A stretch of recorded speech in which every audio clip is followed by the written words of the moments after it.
Hello and welcome to the European Challenger Series Spring Split. I'm Richard Polscam and I am of course joined by James Stress O'Leary, and we're back with the third place match.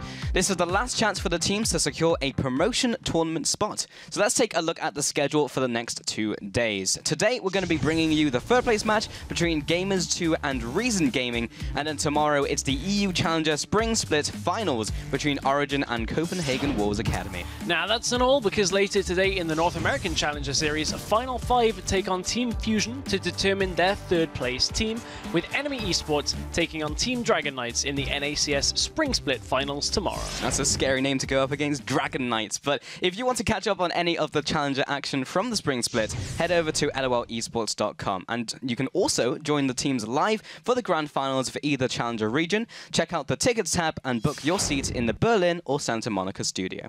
But for now, to today's game, and today's best of 3, because first off, Reason Gaming have been holding on to their second chance with everything they have. In the semi-finals, they managed to take Origin late game and even took a game off them, Stress. From our end, we feel like Reason Gaming, if they manage to play exactly how they did last week, then they can have a really strong chance of taking this series. They could have a strong chance, but at the same time, Reason Gaming have kind of been a Jekyll and Hyde team when it comes to it. Throughout the split, Reason just haven't looked consistent at all. They've put great performances on in some of the games against G2. You can see the Take Fun here just going huge in that game. And we look at last week's game. Reason Gaming played actually a very strong defensive style against Origin's team fight style, and it stalled Origin out. It even gave them a win in the first game, so Reason looks stronger than we've seen them before.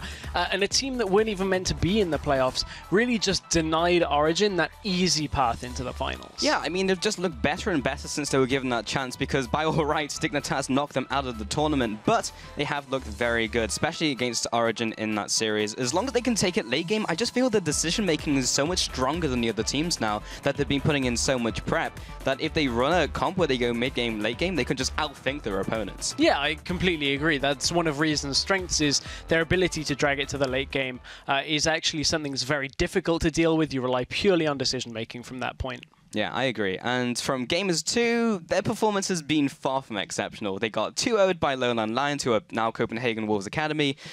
But that being said, Gamers 2 are a good team, and they've improved from week to week.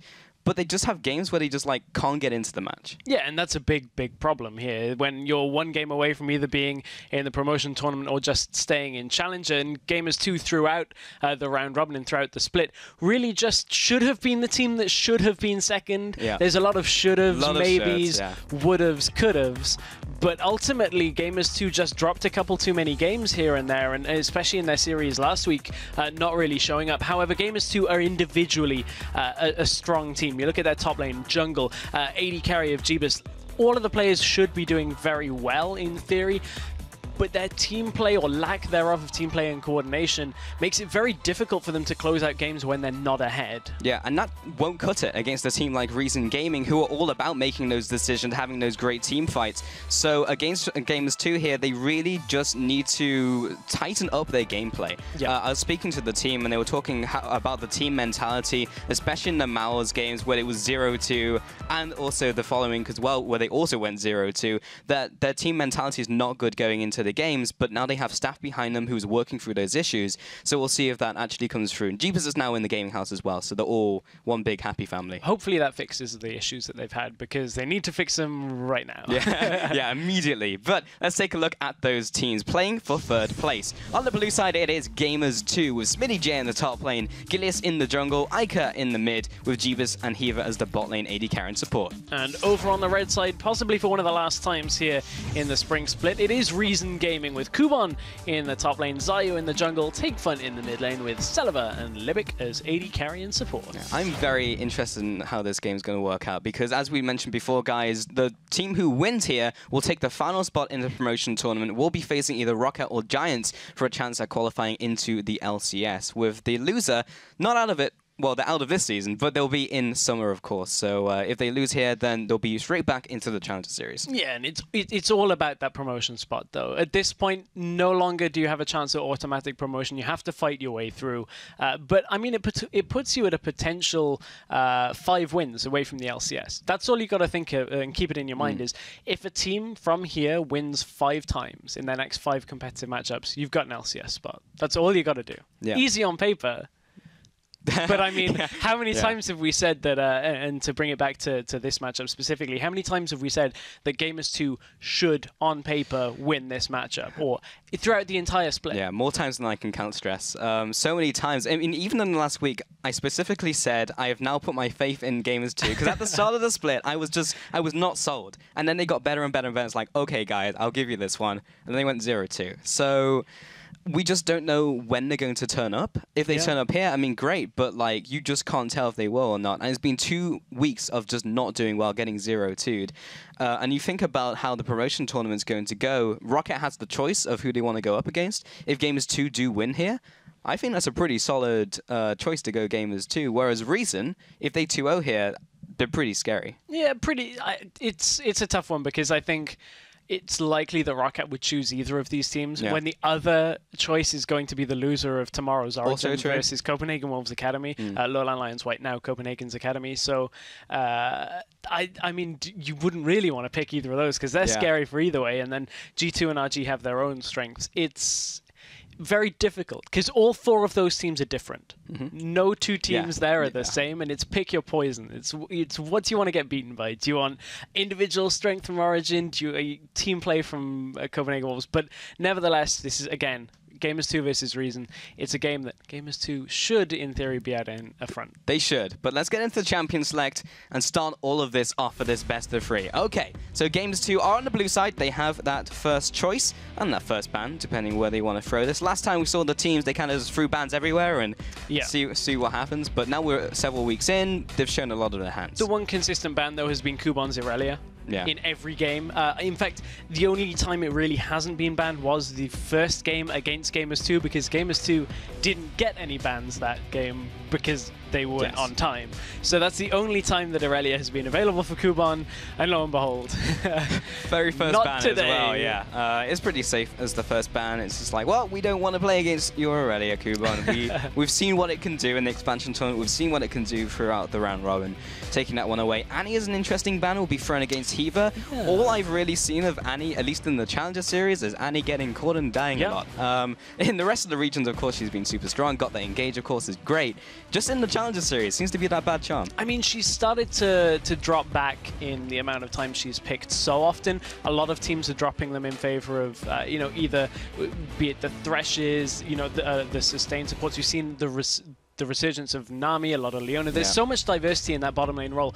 Annie's still there, but not picked as much as possible. So it's a little strange that they'd take it away from Hiva. Well, we have flashed out the rest of the bans, which will be Swajani, Rumble, Zed, and Nidalee, aimed at that Gilius, of course. I mean, Gilius has had some great games with Nidalee, and Morgana will be first picked by Gamers2. So they have that nice flex, the ultimate flex. Could be top, could be bot, could be mid.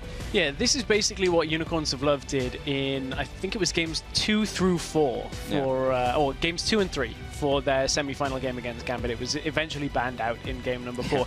It's a European strength. Here is this flexing Morgana, not seen too much over in the likes of LCK and a couple of the other regions as well. So it works for Gamers2 because they can either put Smitty J on it or put it over to Hiva. Some teams are even running it in the mid lane, so there's a lot of versatility from this pick. I don't really feel it's a Smitty J champion, but yeah, we could see it in Hiva. Of course, it was picked in the Unicorns of Love comp because Hylissang is a god with Morgana. He's just landing bindings, winning that lane that he really shouldn't have done. Really impressive. But we do have our first 2 picks here from Reason Gaming. It will be the Ahri, it will be the Gragas, and they are sitting firmly in that Gragas camp. Well, Swajani's also been banned as well. That leaves Rek'Sai open, ban out the Nidalee. Interesting to see where Gilius will go from here. Yeah, and it's interesting to what jungle they're going to go for, but at the same time, over on Reason Gaming side of things, Take Fun Zed's banned away. Yeah. What's the next strongest champion for him? Probably Ahri, so they picked that up, and the jungle Gragas very likely, and that's 2 fast lock-ins from Gamers 2. It is. It is the Kog'Maw, it is the Lulu, so they are looking towards a Juggernaut composition here. They have the 2 shields already. Orianna is still open if they wanted to go down that route. Still have their jungler to go as well, even though we have seen a little jungle Lulu, but I highly doubt that's going to be the case. It looks like SmittyJ might be picking up the Lulu. It could be the Morgana in support. Last time SmittyJ played Lulu, had a lot of fun on that champion, just mashing those keys on Cog. But yeah, we'll see how it goes. I mean, that composition really worked out for them. Jeebus was just able to keep himself alive with the Cog, and he went huge. He had 20 kills by the end of the game. It was that massive game with the quadra kill that we saw on our Tuesdays highlighted. So that has worked for Gamers 2 here. The other option would be Janna if they really wanted the Morgana somewhere else, but I agree with you. Yeah, exactly. That was what I was about to get to. You're right up until that point. Yeah, so Janna has been picked up with the Tristana for a reason. Yeah, exactly. As I turned away, it got locked in. So Tristana is going to give Reason a lot of scaling as well. It's a little less all-in on this one style of play. It's less put Kog'Maw at the front, or put Tristana at the front. This time it's just a appeal for Tristana in some sense with a disengage here from Gragas. But you brought up the Orianna. Orianna has been locked in. There were changes on 5.6, which is the patch we are on. So Athene's got a buff, easier to farm, more mana from the Athenes as well. So Orianna is coming back into the meta. Yeah, we are seeing a lot of those Athenes being built nowadays, and we also have the Vi locked in, so they have some sort of front line. It isn't just Kog'Maw, so they do have all those shields and a Vi. Interesting, because if they wanted to go full Juggernaut, Nunu is available. But I wonder, Nunu doesn't seem like a Gilius champion in the sense that Gilius likes to make some plays. Gilius isn't a defensive jungler, so I guess the pickup for Gilius is nice. It's just not a super straightforward Juggernaut comp. This will allow them to get a pick, however, and really get the Juggernaut going once they get a couple of kills under his belt. Looks like we're still looking for a top laner from Kuban, and Hecarim's made it all the way through the draft. Okay, I'm interested in, I mean, they did first pick the Morgana. Of course, they were looking for this composition, so RG were safe to pick up the Hecarim very late into their picking phase. We've seen a lot of Hecarim in basically all the regions, seen a lot in Challenger with mixed success. Xaxus's Hecarim didn't do a whole lot, but we have seen Hecarim also make some big plays. It'll be interesting to see how he does in this matchup, because he's typically strong into those melee matchups. Yeah, typically strong into melee matchups, and at the same time, normally Hecarim's aim is to dive the back line to get right in there. The problem is when the back line's the front line with all the shields and health and Orianna Ball and Shockwave and all of this kind of stuff, how effective is Kuban going to be the later the game goes? Not so much. They have to get this Hecarim going earlier in the game before all of the shields and heals become prominent enough for Cog just to stand there. Yeah, and they've also picked up the Tristana, so they're looking for some sort of late game to try and go toe-to-toe with the Cog, but if Cog gets ahead, and Jeebus we know he can, especially with the Vi, they're looking to get those lanes rolling, so I feel like we're going to see a lot in the early game trying to get those specific carries ahead, and then in the mid game just try and butt heads and see who comes out ahead. And there's a lot here that can pick off Cog as he walks forward, potentially before the shields go on him. You look at a Gragas ult into an Ahri charm, any combination like that is going to pick somebody off before they can help Kog'Maw out. So there is still a lot on this Reason Gaming lineup to shut down the Juggernaut before it gets rolling. But if it gets rolling, that's dangerous territory. You're already into deep waters. Yeah, like the kind of problem I have with Reason's comp here is it kind of does the same thing, but not as well. Because you have Dive into the back line, which is now the front line. You have a Tristana who will not go toe-to-toe with the Cog if he gets ahead with all these shields. I know, we'll see how it works out. I am just liking how Gamers 2 have set up. But as we load up onto the Rift, jump on Twitter and use the hashtags G2win or RGwin to vote, and we'll check in throughout the match on your opinions at home. One thing about the Juggernaut comp, though, is it has kind of been almost the honey trap that teams have fallen into. It's the comp that Origin lost with twice. The only comp they've lost with, once was in the round robin, once was in Gamers Assembly qualifiers, excluding the Lowland Lions. So it's not the only 2 games, but still, it's been a difficult comp to pull off. It has, but let's get into game and see how all of this works out. We'll see how the early game goes as we were talking about it. So we do have Gamers 2 now onto this blue side. It will be Reason Gaming in the red, and this series is so important here, Stress. The winner will be going into the promotion tournament. The loser will be going into the Summer Challenger series. So it's not all lost if they lose here, but a win would be fantastic. So another reason this game is super important, and this is something we were discussing earlier about the Challenger teams, any of these two teams could still end up at Worlds. That's a long, long shot, but the path would be there. You get to LCS, you finish first in LCS, you're straight into Worlds. I'm not betting my money on this, but for any team that is wanting to be there this year, there's still a chance. There's still a possibility, yeah. And wouldn't that be a rise to power? Coming in from the third place match all the way to Worlds. I mean, H2K have been sitting very well in the EU Spring Split. We'll see what their growth is like Summer Split, but that's not to say that the likes of an Origin, a Lowland Lions, a Reason, or a Gamers 2, if they really, really just fixed a lot of the issues, could be there. But you can see already both teams have their strats planned out. Deep wards in for checking for the lane swaps in this matchup, and Gamers 2 are actually all going to recall back out of here, so it'll be interesting to see which team is the one that looks to initiate and who gets spotted out by the wards. Yes, we do have Kuban as well, sitting on his Hecarim. He has gone for the Flask, of course, so he'll be going for most likely Wolves. That will allow him to get either boots or go for some more consumables, depending on what he likes to do. And we'll see what he'll do with this one. Typically, Race is not quite enough to get you boots. Wolves will actually allow you to do that. So they do see Libic and Celaver going into the bot lane from Gamers 2. And Reason Gaming will be seeing Jeebus and Hiva going into the top jungle. So neither team is going to end up in the 2v2 here at all. So it's going to be those 2 versus 1. So I guess Kuban's going to recall, get the cloth armor then this time, not the boots. Maybe just the extra pots in the ward. A lot of options here for Hecarim as you do this start. And I actually like to see that the top laners have started bringing more things into it. Hiva is reading this level 2 gank, or level 1 gank here into the middle lane. Binding, juked out by Takefun, very nice. Takes a couple autos, however, has to back off, but he still has both of those summoners, so it's not awful. And Hiva puts down a little pressure. I mean, he has nothing else to do, really. He's coming back again. Coming in for round 2. Can he land the binding? There's the Q. There's the binding.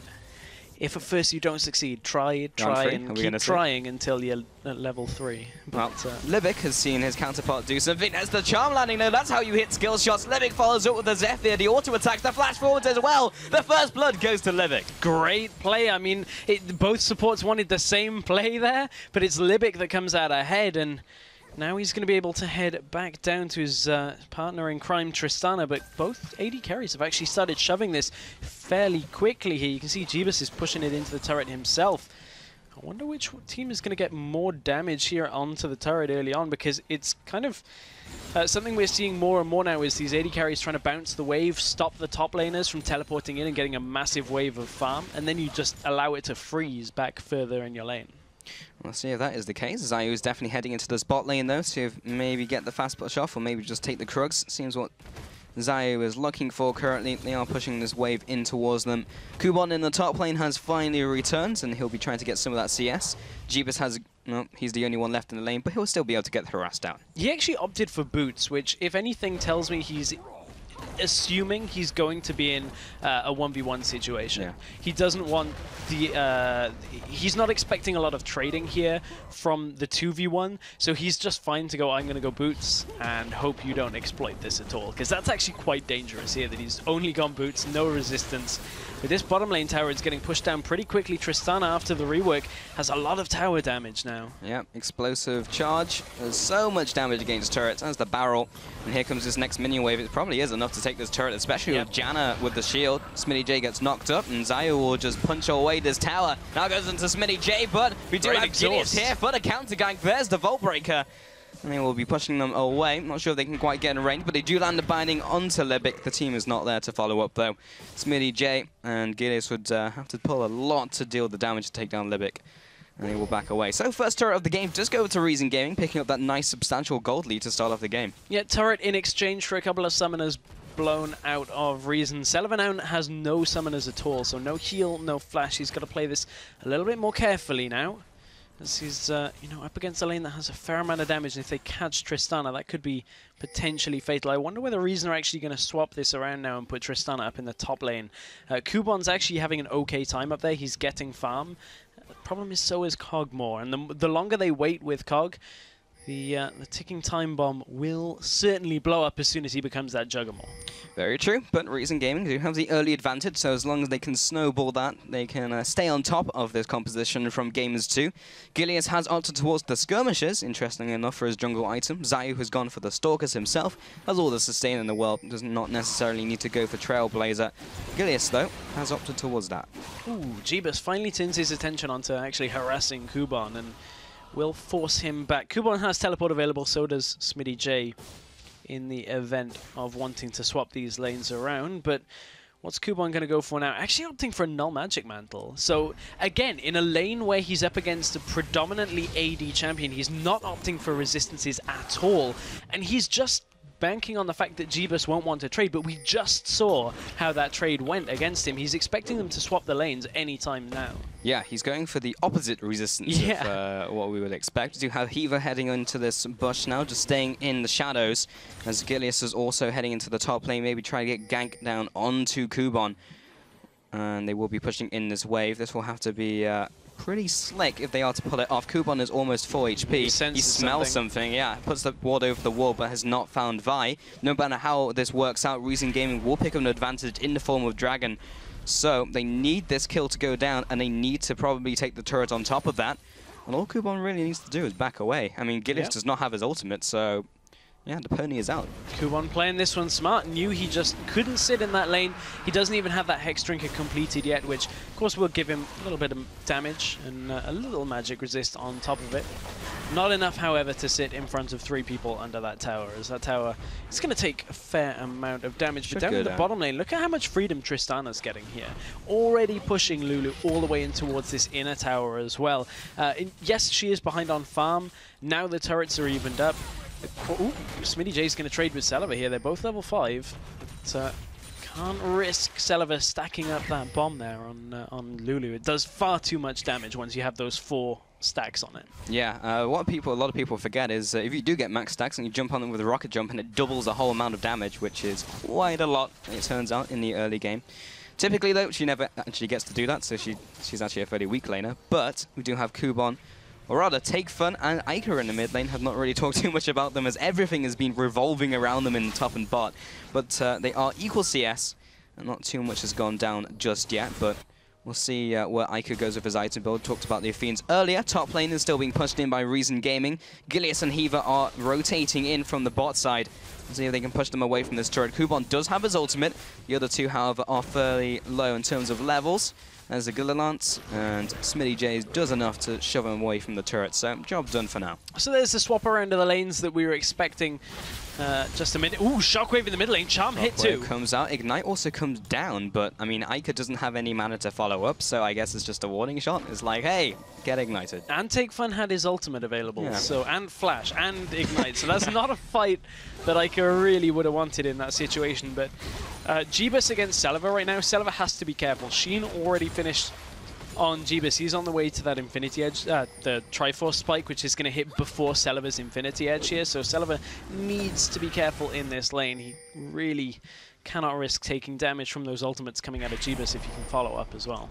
The other thing is, I see both of these junglers as fairly similar in their playstyles in that they're pretty early game. They like to get an advantage in the jungle. If possible, trade against your opponent. Zayu just likes to be in the enemy jungle, but he's playing Gragas this time. Gilius did go for the Vi for early game pressure. We were talking about that in Champion Select.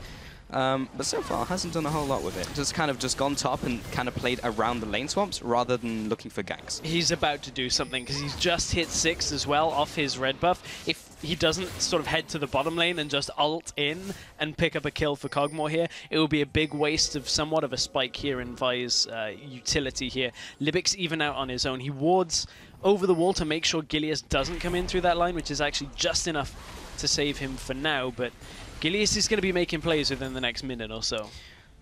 Yeah, bot lane will be hard to make those plays, though, as Rocket Jump, Buster Shot, and Monsoon, which will be coming very shortly, plus the Summoner spells, is fairly difficult to get through. You might be able to burn a couple of those.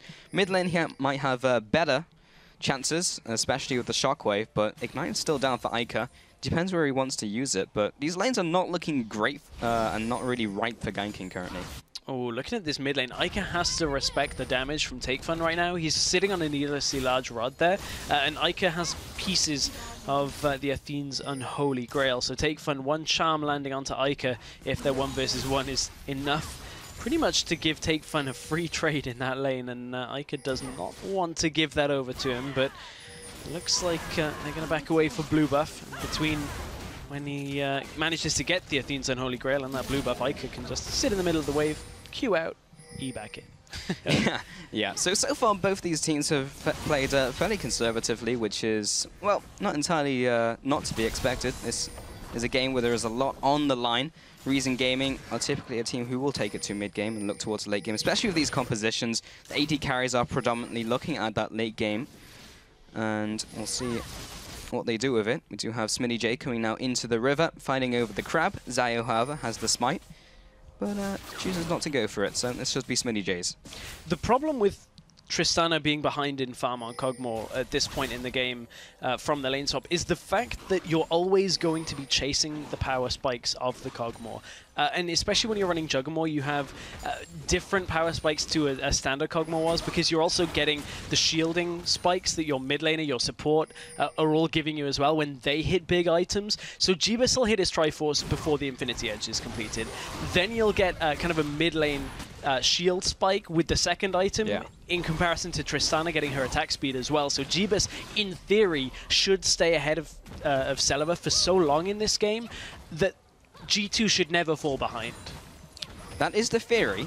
Takefun might have something to say about it, though, being able to assassinate him with the Ahri. However, he did get dropped very low and has burnt all his summoners, so that won't be happening anytime soon. Celaver gets harassed quite a lot with the Void Ooze. The pool actually chooses to stand in front of it as well, and does get hit by the living artillery. Jeebus is already getting to the point where he's fairly strong. He'll be hitting that Triforce spike fairly soon, as you mentioned. Mid lane as well, Ica did get the better of Takefun just in that small trade there. He has now gone for the Athenes, as expected. Do you see those mid laners now coming back? Gilius still has his ultimate, hasn't used it yet. He's had it for a whole level now. And top lane, Smitty J is ever so slightly ahead of Kuban, but nothing to write home about. He's looking towards the Morellonomicon, though. And Kuban on the other side of things has got his home guard boots as well with those Mercury Treads, so look for those teleport plays when these team fights kick off. Dragon is coming up. That should be the next point of contention for both of these teams. You have to feel like if G2 can hit that Triforce spike before, they would be in good stead, but they're actually a good few hundred gold off. It's 900 gold on Jeebus right now. So he needs at least 200. Oh, Kuban's actually teleporting in bottom lane behind Gamers 2. This is dangerous. He's looking for his explosive cast, comes in with the home guard, goes down to Jeebus, but good juke with the flash, doesn't even get anywhere near. Gilius now trades off against him on the front lines. Heaver does go down. Do they have anything in the tanks to come back in this? Smitty J did come into the fight with his own teleport. There's the ultimate onto Jeebus, but he's not strong enough just yet. He does get knocked away. Interesting mechanics as Celaver eventually knocks him down with the explosive charge. There's the double kill as well for Celaver. They should never theoretically fall behind, but plays like that from Reason Gaming will put them ahead. So that's the thing. They shouldn't fall behind if they play safe, but Reason knew they had the teleport timing. Ica, wow. Mid lane as well. There's the shockwave. 2 more charges left of Spirit Rush. He will be using the first. There's the second. Ignite goes down onto Takefun. And indeed, Ica was not enough damage to take down either mid laner despite that fantastic charm. That is the Dragon now going over to Reason Gaming. But that was great teleport timing from Kuban. They knew they had a weakened Kog'Maw at that point. He didn't have any good items. There was not enough shielding to keep him alive. And we talked about in Champion Select, Reason's comp wants to split G2 apart before they can get any of the shields on Kog'Maw and kill either the shielding champions or the Kog'Maw. And that's exactly what they did. That's a great 3 kills onto Celaver, which makes Celaver all the more deadly now in these fights. Yeah, it was also a great teleport by Kuban. His ultimate burnt the flash from Jeebus, so he had no way of getting away after that. So, ult for a flash is absolutely what Reason Gaming want every day of the week. All they need to do is spend one of those ultimates. It could be an ultimate from Zayu as well. Those fairly low cooldown ultimates for a flash. It just means Jeebus is never able to get away. He has to be at that front line, and he has to stay and fight no matter how the fight goes. Now, Zayu is in his jungle. He has gone for that Cinderhulk, of course. Gilius has gone for Warriors. Nothing out of the ordinary. He'll be trying to jump on top of Celaver or indeed Takefun. There's a lot of peel for that backline now. Will be fairly difficult to go against. And talking about items, Luden's Echo has been the first item for Ahri, so looking for that early game burst of power. It's also going to give them a good amount of wave clear here as well, on top of the sieging potential of Jeebus. So it makes Reason a little bit more versatile, and Reason now with 4 kills on the board to Gamers 2-0. G2 have a small window in which they can be behind before their comp really faces a lot of problems. You're looking at about the 2 to 3k gold mark at around 20 minutes. If you're further behind that, it's a bit of a problem, but we'll have to see how this game goes. Yeah, and you guys at home definitely think that G2 have the advantage, 59% to 41. But that has certainly decreased. I mean, it usually was typically more for Gamers too, but their performances over the last couple of weeks has put a seed of doubt into people's minds. Yeah, quite a large seed of doubt. It's starting to grow as well. The problem that Gamers 2 also have in this game is they haven't secured the first 2 dragons.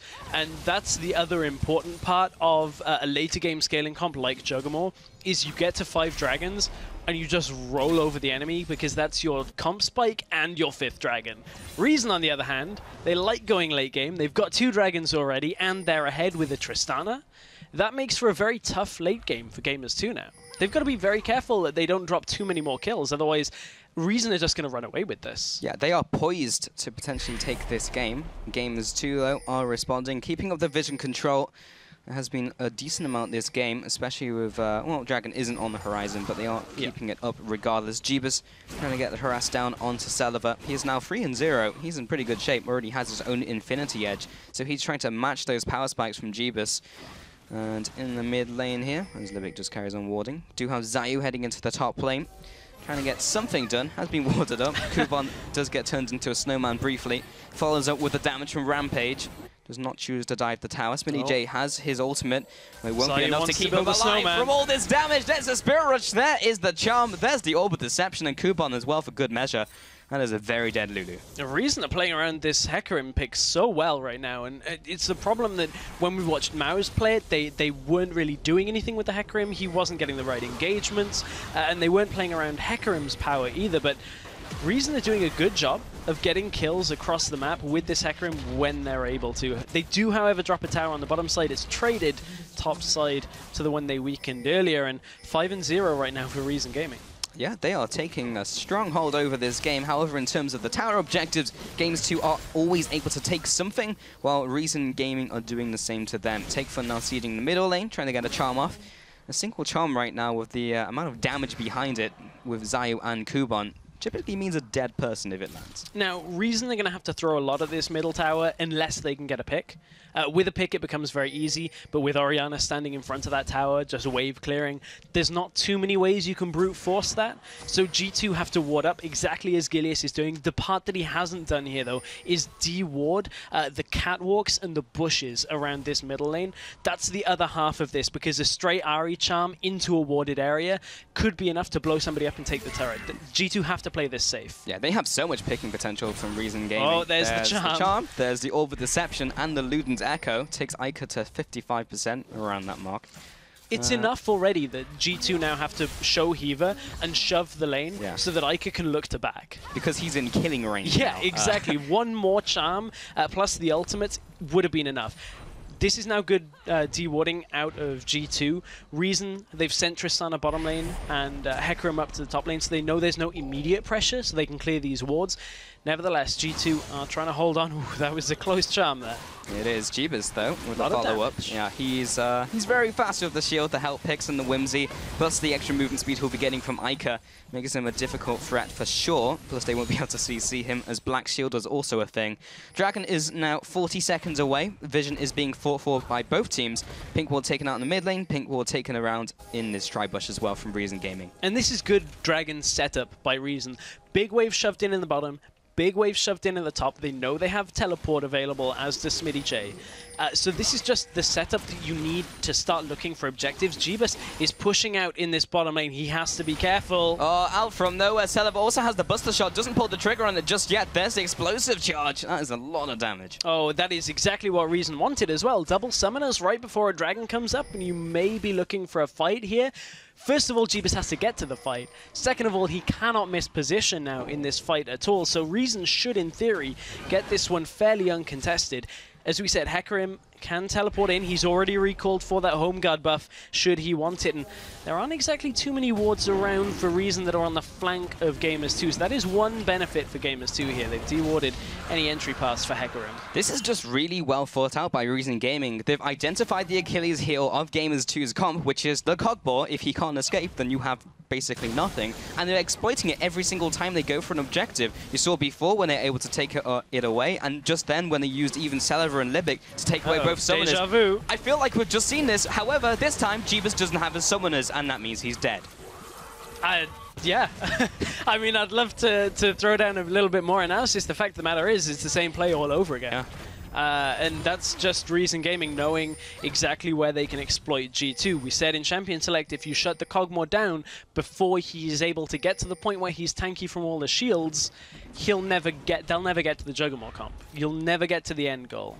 Yeah, that is a serious issue, which they have to fix basically immediately if they want their comp to work, because it doesn't matter how fed that Cog is. He can be 20-0 like he was last time, but if he gets caught, if he burns both of his summoners, then Reason Gaming will jump on top of you with Ahri, Hecarim, and Celaver will detonate you. The fact of the matter is, this game is going towards the late game regardless. Yeah. This game will be decided on late game decision-making, and so far, Reason's decision-making has been better. That's not to say they've won this game already. Neither team has this in the bag because how both of these compositions are, just in the fact that, as you said, late game team fights will win. But G2 haven't really picked up anything in this game so far. And that's a big problem. No dragons, no kills. Only 2 towers from the tower pushing game. It's like we said in pre-game stress, Reason Gaming's decision-making when it gets to mid and late game just seems to be superior to, I would say, pretty much every single team that is still in the playoffs. You take a look at Origin, we've talked about how they are carries, they are not decision-makers. Gamers 2 as well, right now, you can even see it in action right now, they are just outthinking them. So Reason Gaming, they really have that strength, and it is difficult to play around if you do not also go toe-to-toe with that ability from Reason Gaming. G2, however, have one good point to this current moment in the game. Now that Jeebus is past level 11, they have that big spike from the second rank ultimate from Cogmore. So if they can use that to siege, that'll be a very effective way of pushing Reason in. You can see Ica has a lot of damage as well. They could take fun. Take fun. He goes down. That is a lot of damage in a very short amount of time. This pick will allow them to get the middle turret. Yeah, G2 knew that was their time to group. They had the items. They had the items. The level spike as well, but Celaver meanwhile is taking an inner turret, so already Reason have the benefit so far, but this turret's going to die very quickly. It will. How much can they get off this 1-3-1 push? Well, Kubon is in base. They take the middle turret as well. Fantastic. Kubon does have his teleport though, and indeed Home Guard. He's waiting for it. He's hovering on the fountain just in case they want to pull the trigger. Meanwhile, in the bottom lane, Celaver is still pushing. And the teleport came he's through. going to take the inhibitor turret, and Smitty J, they do go for this fight in the mid lane. Zayu, he will go down, but all they're trying to do is delay the recalls because there's nothing Lulu can do to stop Celaver. He might just take an inhib here. They need to close in behind him. He now chooses to back off as he clears out the minion wave.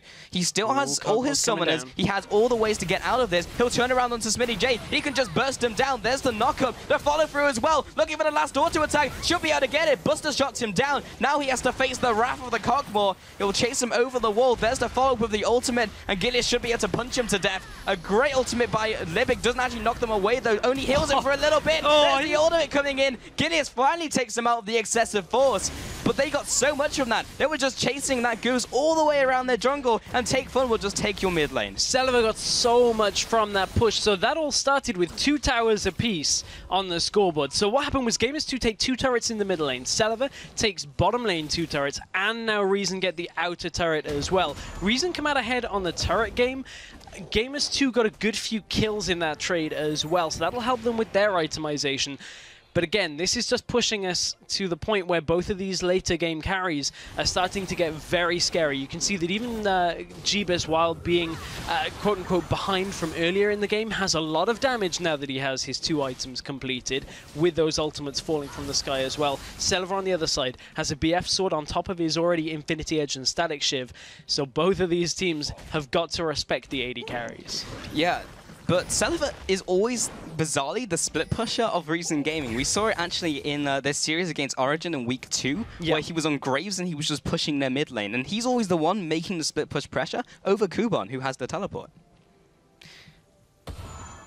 Yeah, I mean, Kuban with the teleports as well is a big point. You look at that last engage, he teleports in, couldn't actually get the engage from the side with the Hecarim either.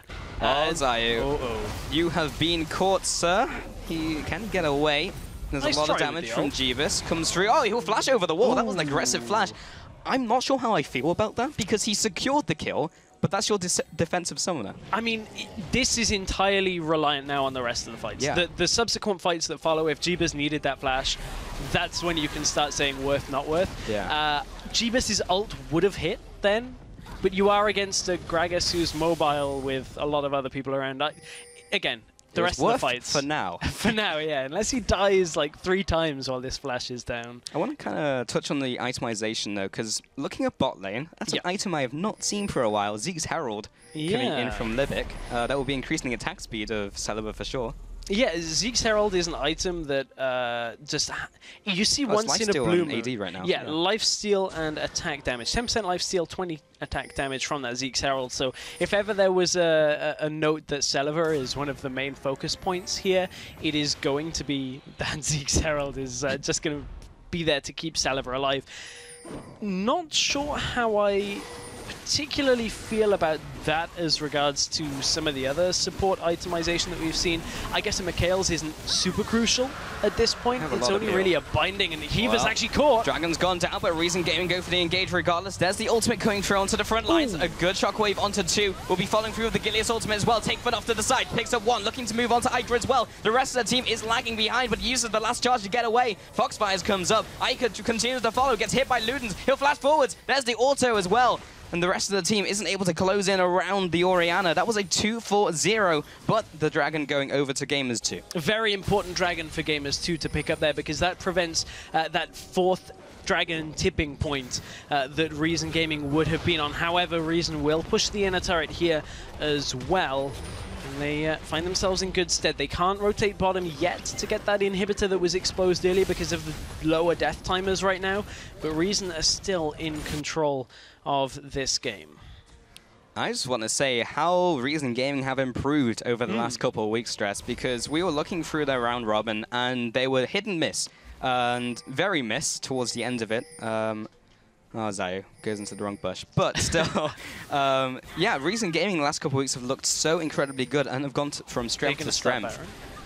I mean, they have the % damage from Cock. It will die fairly quickly, but with Reason Gaming around the corner, maybe not the wisest of decisions. The other problem is G2 haven't set this up. Bottom lane is pushing in towards them when they have an exposed inhibitor. Top lane is pushing in their favor, but the wards in the jungle behind them is exactly what Kuban wants now that his teleport is available right now.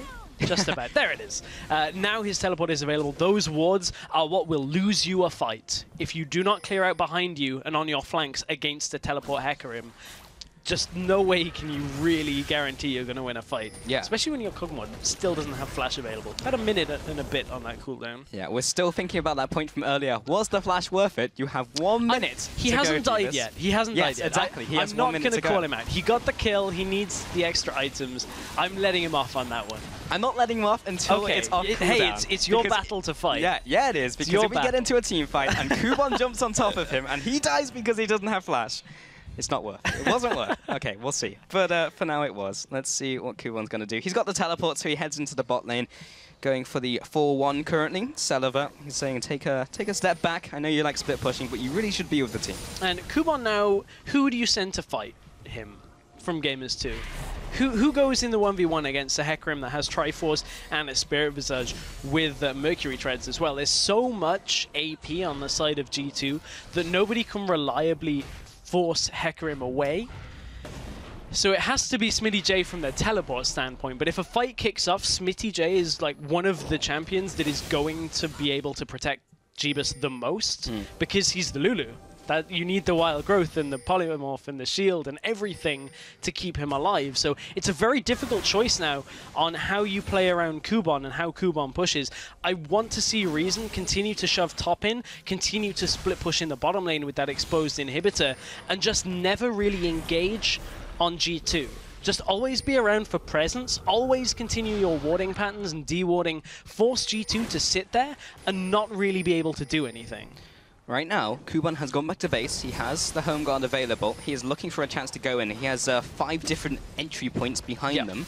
And it's just a question of, can they murder them before SmittyJ jumps into the fight? He's got 4 seconds. Not with Celaver up in the top. Yeah. That's the one issue they have. Also, just a note, every time Kuban goes back to prepare for a fight, it's 1, very obvious, and 2, releases pressure across the map. It allows SmittyJ to clear the wave out in front of him. So they may just have to be a tad greedy here and do this without the home guard if they get forced into it. If Reason can actually bait G2 deeper into the Reason jungle, it will still work for them because the amount of pressure is still the same on G2 because of how far they're pushed up. But as yet, G2 are staying fairly reserved, which is exactly what they need to do so they don't get baited. Every couple of seconds, you'll see Kuban just stay still and wait for the teleport. But remember, you have to be 10 seconds ahead of the fight. Yes. Because you have to recall, which already takes 8 seconds. Yeah, that's the difficulty. Yeah.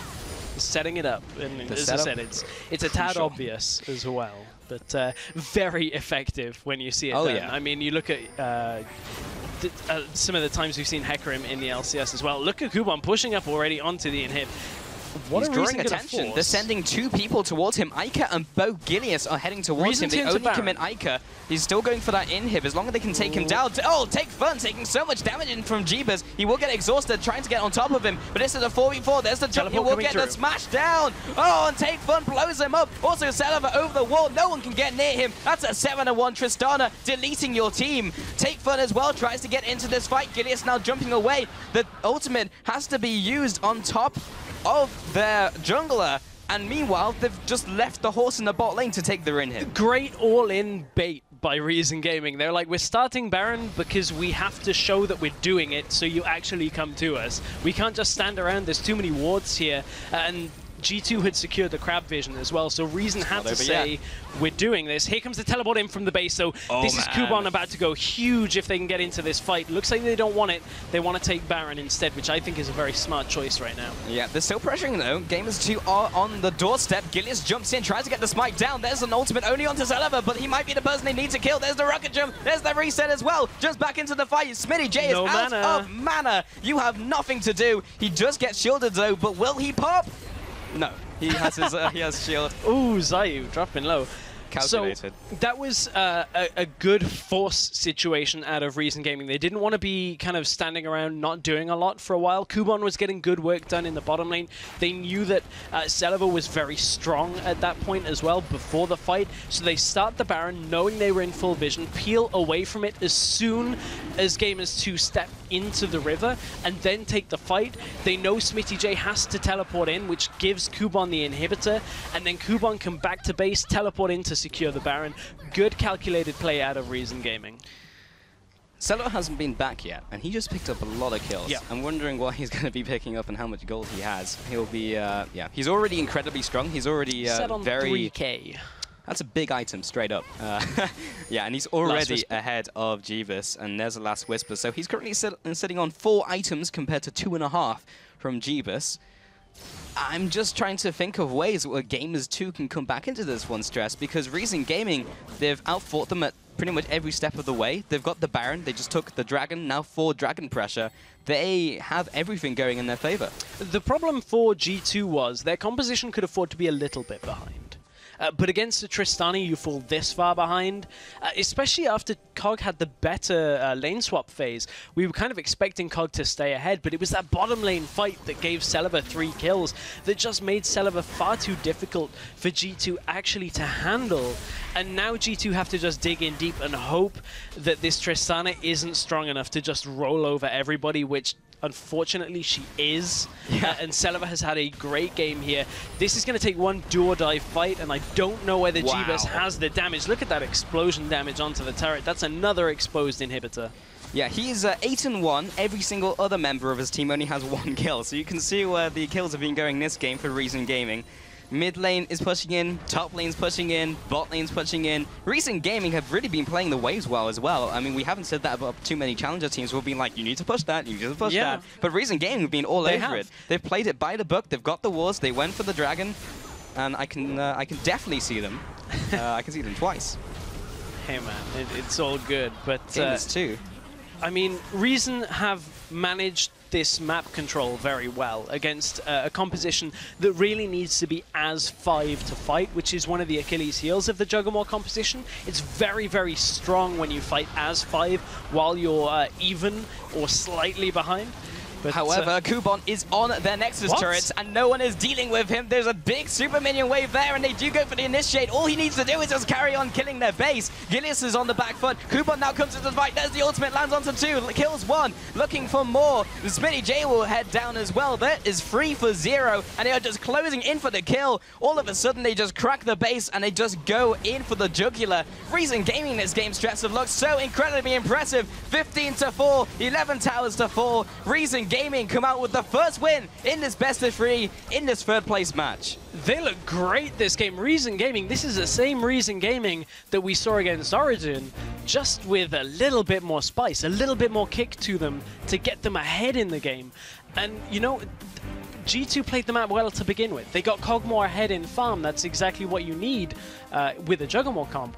Problem is, when you've got a scaling AD on the other side who picks up 3 kills before 10 minutes, that's very tough to balance that game. Yeah, and I will say right now, I said that I didn't like Reason Gaming's comp. They proved me wrong. I will call myself out on that, and they just performed so well in that game. They literally did everything. We said that towards the end of the game. They managed the waves, they managed their wards, they managed all the dragons, they managed the objectives. They put the power spikes in the right times. They went for fights. What more can you ask? Yeah, still, I'm not going to undo any of their work because they look very good. Still minor mistakes, very small little things. It is nitpicking, when it's at that point, that's actually a great sign for Reason Gaming because they used to have glaring mistakes. Yeah. And now that you have to put a microscope up to see where Reason went wrong in that game, that's a great improvement on their the round robin split that we've had. I mean, Reason Gaming, I don't want to say they won that game with the bottom lane engage, but certainly that turned the game on its head. Well, he got the ball rolling for sure, Stress. So, yeah, and we head into the second game very shortly. But Gamers too, I mean, they didn't look as bad. They didn't look bad like they did in the last 2 series. They just got outperformed by Reason Gaming. And if they're just not as good, what do they do? Because their original composition now, they tried the Juggernaut. Do they go standard now? Do they try Juggernaut again? Is it just the matter of the fact that the first game didn't play out for them? Is it their composition? There's a lot of questions. Yeah. There's a lot of questions, and I personally feel like they should go back to what they've been winning with, the more, I guess, earlier game focus compositions that they've been playing. Get Gilius rolling. I'm not saying that Juggernaut is too hard because we've seen challenger teams pull it off before, but it's so much on decision making. That bottom lane fight, they didn't read the teleport, and just a couple of fights like that where the warding wasn't swept away. They had a couple of charms too many. There was just too many times where you weren't grouped as 5. When they did group as 5, they took the 2 middle turrets and actually did a really good job around the composition, but they never really got to the point where Kog'Maw was that massive tank that he ends up being with all the shields. So if you don't get to that point, that's a problem. Yeah, I mean, they made the early game decisions. Yeah. As you mentioned, they traded tower for tower when they got picks in different lanes. They didn't manage to get the dragons. Where they picked that 1 dragon, which stopped the 5 dragons. Ultimately, it didn't matter because the dragon and the Baron got taken by Reason Gaming. But yeah, it's a difficult series to come back from. They need to win 2 on the bounce now. Well, we're going to take a quick briefer, but when we get back, Reason Gaming and Gamers 2 will return to the Rift. We'll be back in 3.5.